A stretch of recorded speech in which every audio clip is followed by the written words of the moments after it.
Today's May 10th, 2021, 7:20 p.m. I'm on my way home. We had CJ's funeral today, and it was nice. It was beautiful. The flower arrangement, the casket, the suit. They had him all done up and everything.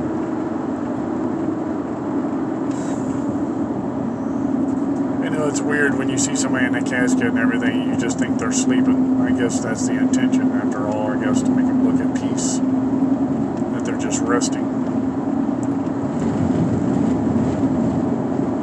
I cried a bunch of times every time I went up to the casket, looked around.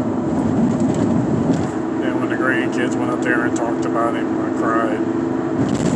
Daisha was talking about him, I cried. Just doesn't seem real, like he's really gone. Like you see somebody fully alive one day and the next day they're gone. You know, with Sonora, I watched her suffer for 3 months after she got out of the hospital, and even before that she was in so much pain. That's why I took her to the hospital in November to see what was wrong with her, because I knew something wasn't right. Of course, it was the tragedy that followed.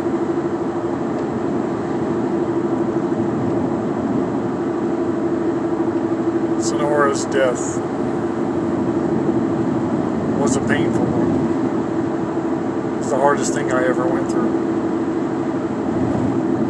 The worst thing I ever went through.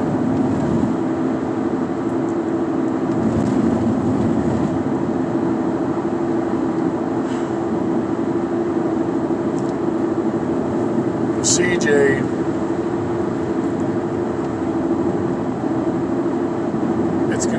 it's bad too. You know, he was a great guy. There were so many people there. There had to have been 200 to 300 people there. I mean, it was incredible. Probably more than that. And to see all his friends and family just made me realize how many people he really touched. How many people really knew him and liked him and loved him.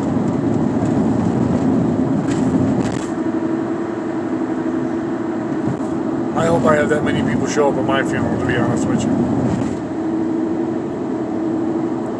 I don't even think that many people even know me, much less show up at my funeral.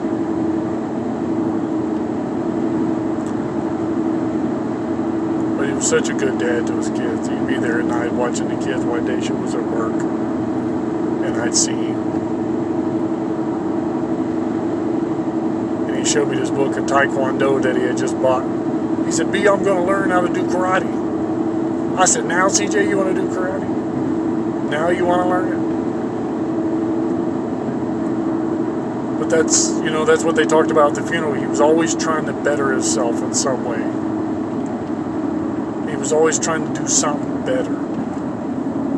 Something good.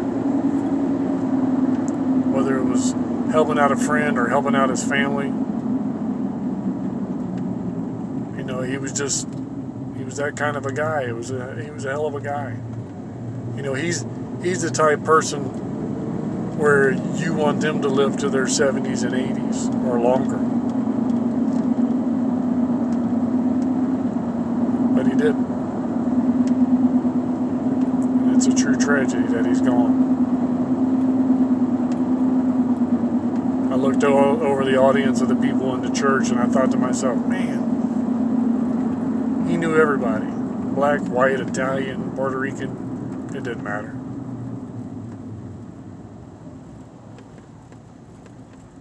And that was awesome. CJ didn't see a color.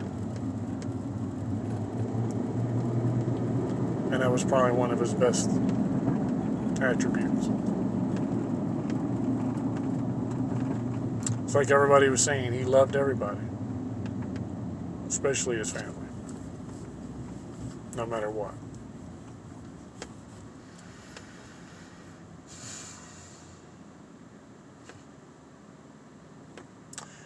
You know, I'm 52 years old and he was 31, and I never thought I'd ever say it, but you know, he taught me a lot about living. Because he lived. He had no filter. He was like Sonora like that. It must be that generation, I guess, that age bracket. He had no filter. And that was awesome. It was a great funeral, and everybody afterwards was celebrating and all that stuff. It was just awesome. I hope at my funeral people are having a good time like that too. Remembering the good stuff about me and not the bad stuff, you know.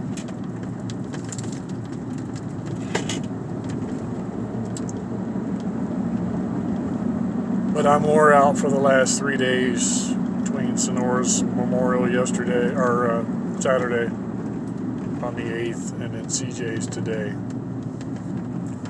I'm just going to go home and take a shower and fall asleep. I'm just wore out. I'm just an emotional train wreck right now. And that's pretty much it. You know, I think also, on a different note, I think what it is in life is we get so used to seeing people that we're always expecting we're going to see them, that they're always going to be there. And they're not. I had never thought in a million years that Sonora would die at such a young age. I've known her for a really long time. I was with her for 4.5 years. And I never in my worst nightmare would have ever envisioned this. Living without her. You know, it's the same thing with CJ. You know, he was 31 years old. Nobody ever expected this. Nobody. You know, it's like it's not even real. Like, you know, we're gonna, like Daisha said there, we're gonna wake up and it's a nightmare. Like, wow, man, you'll never guess what that dream was about.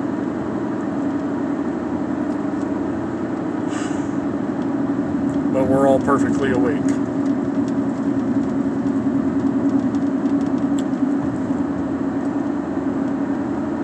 We're all perfectly awake.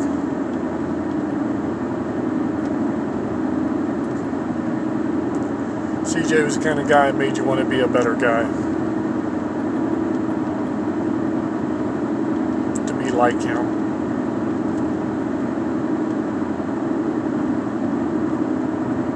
I don't know if his children are going to look up to me. I know they look up to me as grandpa, but... And I don't ever want to take CJ's place for them. But to be honest with you, I'm the one that's around the most. That they see every day, almost every day. So I'll be there as much as I can for them. To try to fill that gap that CJ left. Be there for them, like their dad was for everybody else.